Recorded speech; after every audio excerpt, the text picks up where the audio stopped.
Décision Plus est au service des investisseurs boursiers depuis 1987, au tout début de l'autonomie boursière.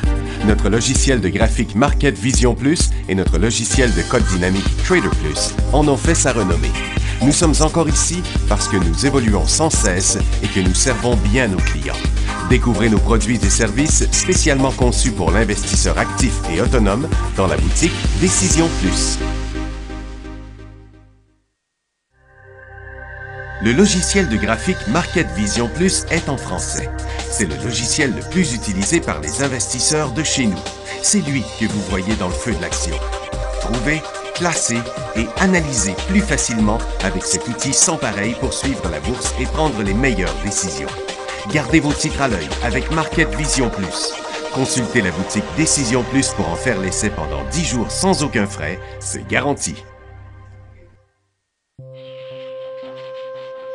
Laissez-nous vous guider pour analyser la bourse et prendre vos décisions. Les analystes de Guru.tv feront tout le travail pour vous. De minute en minute, nous classons les titres selon leur situation technique. Nous révélons les signaux d'achat et de vente. Nous publions des recherches poussées et nous prodiguons des conseils en temps réel. Ça commence avant l'ouverture et ça se poursuit jusqu'à la fermeture des bourses. Profitez de chaque cycle boursier avec Guru.tv. Trader Plus, l'instrument du day trader. 50 cotes qui clignotent en même temps. Autant de listes que vous voulez. Graphiques à la seconde. De 3 à 30 graphiques. Des alarmes à volonté. Des listes de cotes préparées. Des modèles graphiques préparés.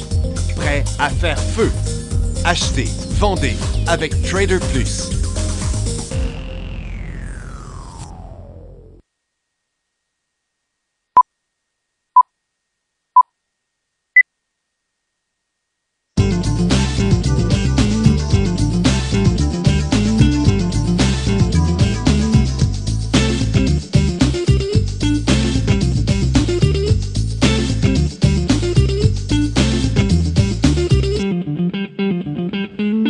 Bonjour tout le monde, bienvenue dans le feu de l'action, mercredi le 6 avril 2016. Les marchés, ça leur a pris du temps à bouger un peu ce matin. La majorité des secteurs étaient en baisse. On avait une hausse sur le pétrole qui se dégonflait, mais finalement, les inventaires sont venus un peu confirmer ce que les informations qu'on avait déjà sur le marché. Parce que les inventaires étaient plus bas là, que d'habitude. Donc, c'est le pétrole là, qui a bougé là, ce matin. On le voit ici, avec, dans le jargon, on dit « a spiké », là, ça rebondit. Donc, à mi-chemin vers le support, le pétrole qui inverse son cycle baissier. Tout ça sur des anticipations à propos de la réunion des pays producteurs qui va avoir lieu le 17 avril. Donc, on fera le tour de ça tantôt. Pour le moment, le dollar américain ne bouge pas du tout. Ça reste encore super flat. C'est rare qu'il reste aussi longtemps sans bouger. Et puis les autres monnaies, ben, font pareil. L'euro, la même chose. Le British Pound descend. Le dollar canadien, qui a bien performé au cours des 2 derniers mois, est en train de produire un creux encore plus haut que le précédent. Tout va bien de ce côté-là. Le Nikkei, ça a été calme après quand même plusieurs jours à la baisse, rendu au creux de février. La Chine, elle, s'est stabilisée aussi. Le marché de Londres a rebondi aussi un peu plus lorsque les inventaires de pétrole sont sortis. Et comme vous pouvez voir maintenant, on est en train de produire un creux plus haut que le précédent. Même si la tendance a changé d'angle, ça demeure quand même une tendance haussière, mais faible, du côté du SPY. Et sur le marché de Nasdaq, c'est le rebond. Donc, fin de la correction pour le marché du Nasdaq. Fin de la correction aussi pour le Dow Jones ainsi que le SPY. Puis à Toronto, ben, c'est quand même un peu plus faible. On y va avec quelques résultats financiers. On a Constellation Brand, 1,14 à 1,19, 26% d'augmentation des revenus. Le titre est en feu, au-dessus de son haut historique. Monsanto, lui, reste en baisse. Pourtant, c'est tel qu'attendu avec 2,42 les profits, mais 12,8 les baisses de revenus. Le titre arrive sur son bas de l'année. Mittal Network, imaginez-vous, et Polycom, ce qui n'est pas rien, c'est deux grosses compagnies, là. Donc, Mittal et Polycom qui vont fusionner en faveur pour Polycom à 1,7 milliard. Pfizer, qui est encore en feu aujourd'hui, il abandonne officiellement son acquisition de Allergan à cause des nouvelles règles d'inversion fiscale là, qui empêchent, en tout cas, qui essaient d'empêcher les compagnies de foutre le camp dans d'autres pays pour aller payer moins d'impôts. Et je vous ai parlé, c'était quoi à propos du pétrole, là? C'était aussi au départ, avant l'ouverture ce matin, la firme API hier qui montrait une baisse des réserves de 4,3 millions de barils. Puis là, les inventaires de pétrole sont venus confirmer ça à 10h30. Jetons un petit coup d'œil sur cet inventaire-là de 10h30. Si on le voit ici, là, lorsque l'inventaire est sorti, ça a fait fling à la hausse, bang à la baisse, et après, on a repris à la hausse. Donc, on est rendu dans un cycle haussier là, sur les pétrolières, ce qui va avoir aussi une incidence sur les prix des pétrolières. Sur Guru.tv ce matin, c'était la seule chose. Puis dans la première émission, avant ouverture, l'émission pré-ouverture de 9h15, ce que je disais aux gens, il ne se passait rien, pas grand-chose sur le marché aujourd'hui, mais la seule chose qui était vraiment intéressante, c'était les titres pétroliers. J'en ai parlé au cours des derniers jours, car beaucoup de titres pétroliers étaient sur un support là, de plusieurs semaines, et donc les chances étaient quand même bonnes là, pour qu'on revienne jusqu'à la résistance. J'ai encore une nouvelle, la baie du Tisson, qui malgré tout est en baisse. Ils ont des plans majeurs d'expansion en Europe, vont ouvrir 40 emplacements de sa chaîne d'escompte Saks of Fifth en Allemagne. Les premiers magasins vont ouvrir en 2017. Puis la dernière nouvelle, c'est que Hydro One a décidé de vendre une autre partie de 15 qui portera à 30 la part de société qui a été vendue en moins de 6 mois. C'est tout pour les news. J'ai pas de questions sur ma tablette, Maxime, parce qu'il n'y en avait plus ou tu les as juste pas mis? Il n'y en avait plus? Il n'y en avait plus? OK. Donc, on va ouvrir la barre de questions, s'il vous plaît, messieurs. Et on va regarder ça. Regardez les pétrolières, là, ça s'est enflammé là, juste après 10h30. Donc, on va retrouver beaucoup de titres sur le site, le pétrole. Comme vous voyez, le secteur pétrolier qui était hier glissait encore, mais qui devrait remonter jusqu'ici, là. Donc, on va avoir plusieurs titres là, qui vont s'améliorer. Donc là, des petits débuts de cycle haussier, il y en a plein. Là. Meg Energy, Torchall, qui était un des plus solides, il n'est pas laissé pour compte, c'est sûr. La preuve en est que les investisseurs ont préféré ce titre-là à bien d'autres titres dernièrement. Il y a Parex qui rebondit fortement. Donc, ça va le scénario qu'on va voir en général là, sur les titres pétroliers aujourd'hui. Des rebonds à partir des supports.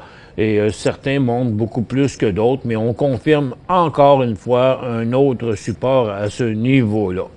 Donc là, pour qu'on vienne traverser ces supports-là sur le secteur pétrolier, il faudrait qu'il arrive quelque chose, genre il cancelle le meeting ou que le torchon se mette à brûler entre les pays producteurs, là, mais il y a peu de chance, je pense, que ça arrive. Les acheteurs sont là, pas en grande quantité, mais sont là quand même. Vous voyez, un titre comme Canadian Energy Service peut facilement passer de 3 piastres à 3 piastres et demi là, au cours des prochains jours.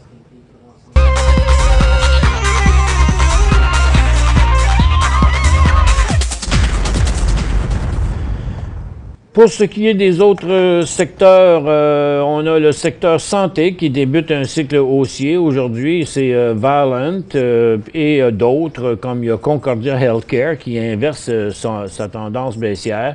Il y a Valiant aussi qui a été fort ce matin. Comme vous voyez, en intra-séance, c'est un titre qui est souvent intéressant. Donc, il est venu quand même donner de beaux signaux techniques ce matin. Ça s'est passé pas mal après l'ouverture, parce qu'à l'ouverture, c'était bien tranquille, là. Et ensuite, comme je vous disais, qu'est-ce qu'on avait ici? Bon, le secteur santé. Il y a les télécoms qui se corrigent encore un peu. Il y a la consommation de base qui a traversé son support. Ça, c'est assez surprenant. Les services aux collectivités qui sont en correction dans leur mouvement neutre. Les services financiers aussi sont en correction. Puis les autres secteurs, bien, on a la technologie qui est en train de s'aligner pour un cycle aussi. On va aller voir ça bientôt. Les industriels, c'est calme. La consommation discrétionnaire, les matériaux, les mines, ça bouge pas non plus. Donc, ça se passe là dans le moment sur le secteur énergie à la hausse. Et à la baisse, il y a quand même le secteur consommation de base. On va aller voir ça. Et la technologie à la hausse. Consommation de base qui est ici. Donc, c'est pas Maple Leaf. C'est George Weston qui est en direction de son support de 110$. L'Aube, là, je sais pas ce qui se passe avec eux autres, mais il a perdu 4 5% dans les derniers jours.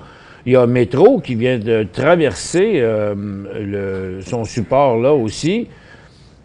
Couche-Tard, qui était déjà faible, lui ne bouge pas trop. Donc, c'est l'Aube, là, Métro, puis George Weston, là, qui sont très négatifs. Puis Empire teste son support aussi.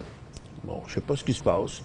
La technologie, qu'est-ce qu'on a? Dragon Wave, c'est vrai, Dragon Wave, qui a encore été d'une autre journée. Vous savez, en swing trading, là, il y a, combien qu'il y a des gens qui... on va allumer le bouton oui ou non. Je veux savoir s'il y a des gens qui ont du Dragon Wave. Parce qu'il a donné quand même des signaux intéressants. Et pouf! Écoute, c'est de l'argent, là. Le titre est parti de 3 piastres le 29, là. Maintenant, il est rendu à 13 piastres, là. Hey, c'est pas rien, là. C'est 300 à 400% sur le même titre. Donc, le bouton est ouvert. Dites-nous si vous avez du Dragon Wave, qu'on puisse savoir que vous avez le sourire pendu jusqu'aux oreilles ce matin, ce midi, plutôt. Et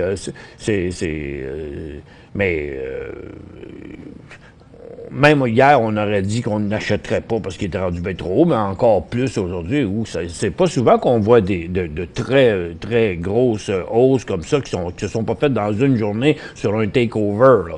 Tu sais, juste que les acheteurs arrêtent pas de rentrer, même si c'était une compagnie qui fait pas beaucoup de volume, là. C'est pas une compagnie qui est très, très liquide. Bon, mais il y a, parmi, on s'entend que la majorité des gens répondent pas, mais il y a quand même pas mal de gens qui ont répondu. Sur 300, bon, ça continue à rentrer, je vais attendre. On va y aller avec une première question. MBI, Vancouver, un signal d'achat.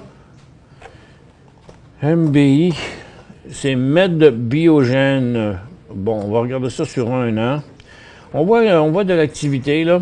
Bon, c'est pas mal stabilisé sur 280 personnes environ, là, 290 personnes qui ont répondu. 13 possèdent du Dragon Wave. Donc, sûrement vous ouvrir une bouteille de vin en fin de semaine, puis raconter ça à vos amis. Je dirais qu'il y a quelque chose là ici qui se passe sur MedBiogen. On peut voir en régularisant les volumes ici un peu qui sont élevés de ce temps-ci. Le creux était à ce niveau-là de 5 cents. Après ça, il est monté à 6, puis là, il est plus à 6,5. Mais sans cesse, il y a quelque chose qui y va. C'est un titre de santé MedBiogen. Mais on sent qu'il commence à avoir de l'activité à nouveau sur ce titre-là. Je dirais que ça a bien l'air d'être un signal d'achat pour bientôt. Eric? Peter, GGG, un triple point G, Peter. Graphene 3D Lab, qui a fait une belle ride dernièrement. Maintenant, il est dans une phase neutre. Et regardez, en même temps, lorsqu'il traverserait sa double résistance ici à 50 cents, par le fait même, ce serait un nouveau cycle haussier, mais en même temps, on inverserait la tendance baissière. Donc, c'est à suivre. Pour l'instant, remarquez qu'il se corrige sur de faibles volumes, donc indiquant que ça ne devrait pas aller bien plus loin que ça. C'est juste que ça peut prendre là, encore une couple de semaines là, avant que ça décolle. Il s'agit de le surveiller. GNCA, ça c'est un titre américain.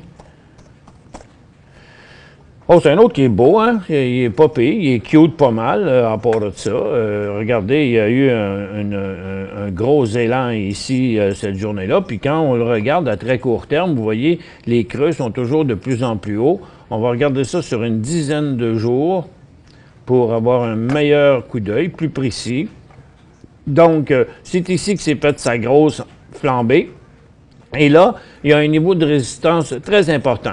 Moi, je dirais signal d'achat 7,60 $ à venir probablement dans les prochains jours. Pour joindre Michel Carignan et son équipe par courriel, écrivez à michelcarignan@decisionplus.com. 5 bonnes raisons de gérer vos investissements avec Banque Nationale Courtage Direct. Des frais de commission fixes à 9,95 en tout temps pour tous les clients et à partir de seulement 6,95 si vous êtes un investisseur actif. Aucun frais d'administration annuel si vous détenez plus de 20 000 $ dans vos comptes. La possibilité d'ouvrir des comptes enregistrés en devise américaine. Des outils performants afin de faciliter vos prises de décision. Un service à la clientèle primé et un niveau de satisfaction parmi les plus élevés de l'industrie. Pour en savoir plus, visitez le bncd.ca ou appelez-nous dès maintenant. Décision Plus est au service des investisseurs boursiers depuis 1987, au tout début de l'autonomie boursière. Notre logiciel de graphique Market Vision Plus et notre logiciel de code dynamique Trader Plus en ont fait sa renommée. Nous sommes encore ici parce que nous évoluons sans cesse et que nous servons bien nos clients. Découvrez nos produits et services spécialement conçus pour l'investisseur actif et autonome dans la boutique Décision Plus.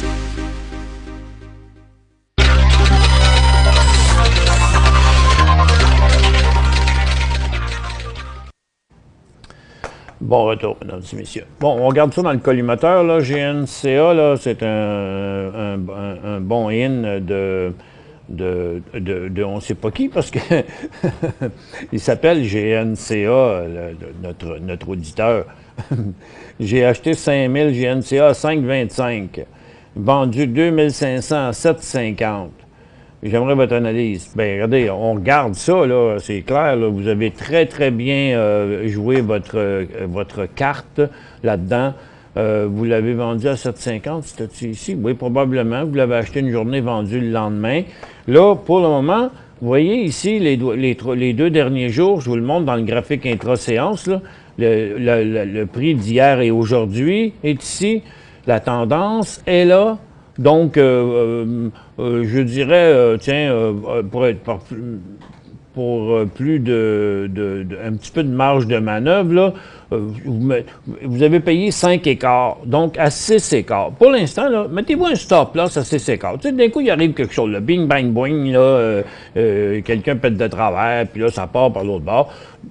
Vous n'avez pas grand risque de le pogner, parce que regardez, le stop, parce qu'il ne fait pas de glitch par en bas, là, son graphique. Comme vous voyez, là, il glisse jamais, là. Donc, mettez un stop à 6,25 $, puis dormez sur vos 2 oreilles, puis attendez qu'il reparte. Ou, encore une fois, ce que vous pourriez faire, c'est comme vous avez déjà un bon coussin, s'il décollait comme à 7,71, ben vous pouvez en racheter d'autres, puis les vendre à 8 et quelques, OK, avec un profit. Faire la même passe une deuxième fois. Donc, après la deuxième fois, il va vous en rester plus encore qu'aujourd'hui. Vous n'aviez 5 000, OK? Vous avez vendu 2 500. Bon, si vous en rachetez peut-être un autre 3 000 – 4 000, puis vous en vendez encore la moitié de ça, il vous en restera plus encore après, peut-être dans une tendance à continuer. On ne fait pas ça 10 fois en ligne, mais on peut bien le faire une deuxième fois. FAZ, 43 et 44. FAZ, ça, c'est le fonds transigent bourse sur les services financiers. C'est à New York. FAZ. Bon. Là, c'est le financial 3 fois bear. OK? Ça veut dire que les financiers aux États-Unis sont en hausse, ça, maintenant? Ah oui, c'est ça, sont en légère hausse. Bon, c'est ça. FAZ. Donc, tant que le service financier ne décrocheront pas, pardon, par ici, ben le FAZ, lui, je ne suis pas dans un service financier, par contre, attendez un peu. Service financier US.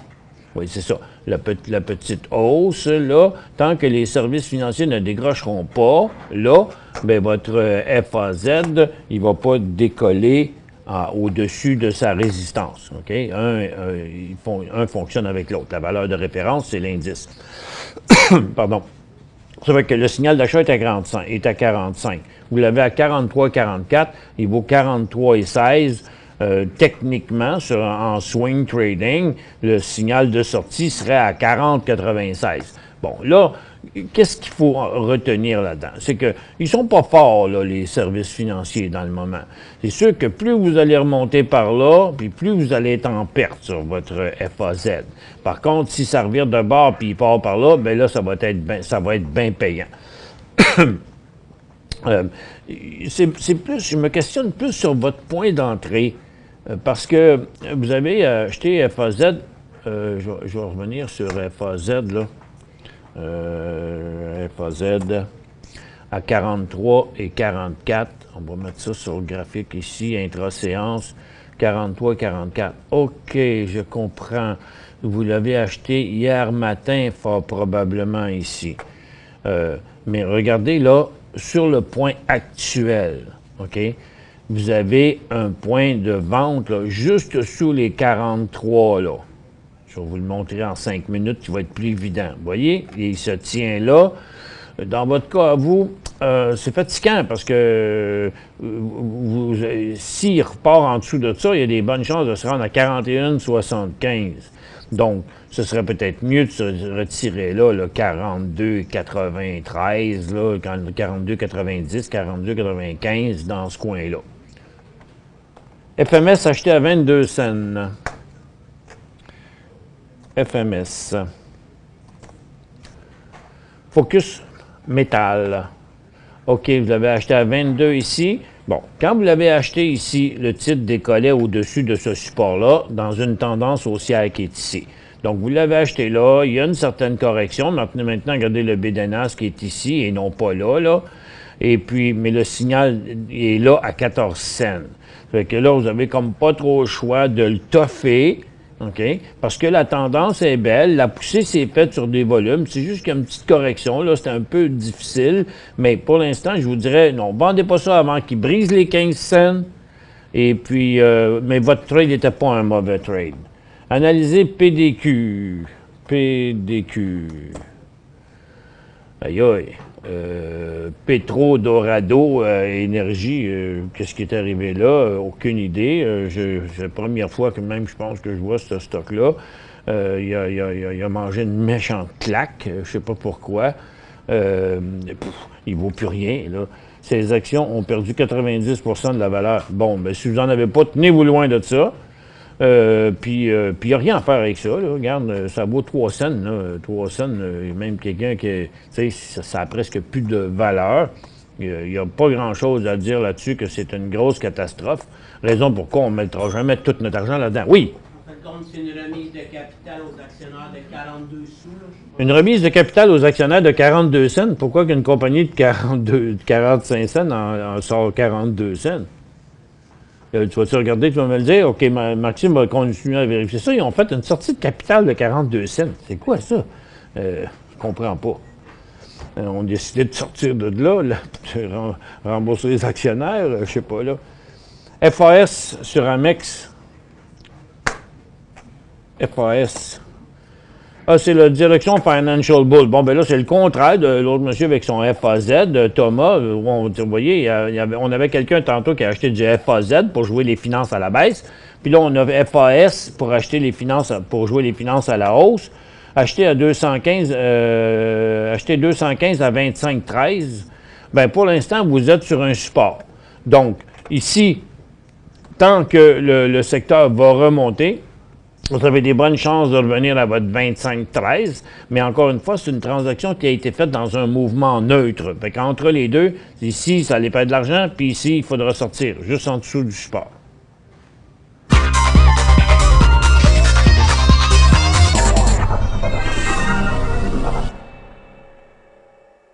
5 bonnes raisons de gérer vos investissements avec Banque Nationale Courtage Direct. Des frais de commission fixes à 9,95 en tout temps pour tous les clients et à partir de seulement 6,95 si vous êtes un investisseur actif. Aucun frais d'administration annuel si vous détenez plus de 20 000 $ dans vos comptes. La possibilité d'ouvrir des comptes enregistrés en devise américaine. Des outils performants afin de faciliter vos prises de décision. Un service à la clientèle primé et un niveau de satisfaction parmi les plus élevés de l'industrie. Pour en savoir plus, visitez le bncd.ca ou appelez-nous dès maintenant. Laissez-nous vous guider pour analyser la bourse et prendre vos décisions. Les analystes de Guru.tv feront tout le travail pour vous. De minute en minute, nous classons les titres selon leur situation technique. Nous révélons les signaux d'achat et de vente. Nous publions des recherches poussées et nous prodiguons des conseils en temps réel. Ça commence avant l'ouverture et ça se poursuit jusqu'à la fermeture des bourses. Profitez de chaque cycle boursier avec Guru.tv.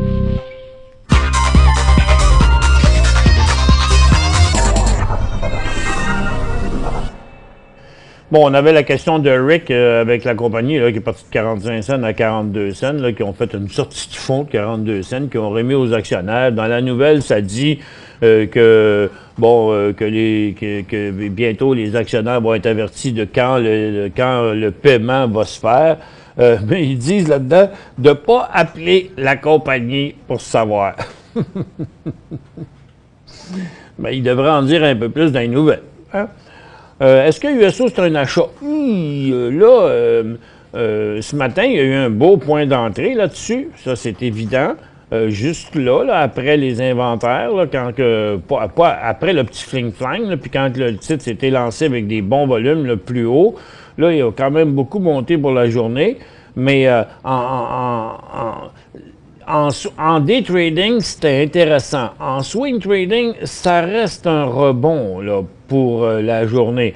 Là c'est de l'anticipation, c'est de l'effervescence qu'on voit là. On sait très bien que les inventaires, c'est toujours du temporaire. Là. Je pense pas que c'est le meilleur call là, pour USO sur plusieurs jours. CXR.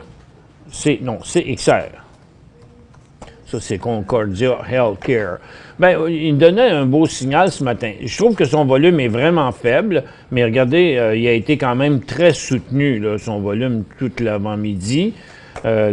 Son inversement a donné de très, très beaux signaux en intra-séance. Mais encore une fois, ici aussi, en swing trading, vu que le volume est très faible, puis vu que, étant donné que la tendance est une tendance baissière, puis que même la tendance baissière la plus abrupte, elle n'est pas inversée tant que ça, vous allez dire, ouais, mais moi, ce que je veux, c'est faire 5 $. OK. Par contre, dites-vous que si vous l'achetez au prix actuel de 35,40, il y aura un signal de vente à 32. OK? Donc, ça fait quand même 10 % de risque à la baisse. Puis à la hausse, 35 à 40, il y a peut-être 15 % de potentiel puis 10 % de risque à court terme. Est-ce que PRE est un achat?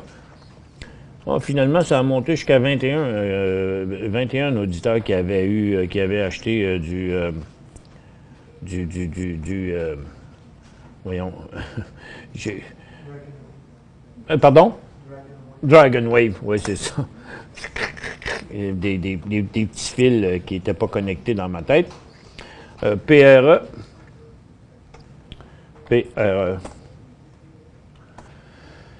Pacific Exploration and Production. Il y a un très, très beau support sur le PRE. Ça fait longtemps qu'il est dans le trouble, par exemple. Hein, il a déjà bien été, mais ici, il y a eu bien de la misère.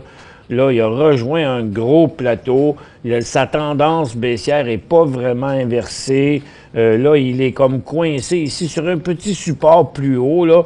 Donc, dans son graphique intra-séance, regardez, il n'y a même plus de volume là, à l'heure actuelle. Il n'y a même plus de volatilité. Là. Il peut varier d'une scène dans la même heure. Là. Je vous dirais, pour un petit trade à court terme, là, à 1,10, là, au moins qu'il passe ces deux résistances-là avec un volume, OK, qui va ressembler à des volumes comme ça ici, là, des volumes de 300 000 à 400 000 par 5 minutes, là. Okay? C'est un titre capable de faire des millions dans une journée. Donc, quand le volume atteindra des moyennes de 300 à 400 000 par 5 minutes et qui atteindra les 1,10 SWY, j'ai regardé ce matin, il n'était pas décollé encore. Je crois qu'il y a encore le potentiel de le faire. Il n'y a pas de vendeur sur le titre, vraiment. Les volumes se tiennent à leur plus faible, ce qui est normal dans une situation de côté. Prochain signal d'achat, 1,10 $. Que faire avec HXD? HXD, c'est pour jouer le TX60 à la baisse. Bien là, le TX60 est sur le bord de virer de bord, comme le HXD sur le bord de clencher par en haut. Donc, vous dites quoi faire avec HXD?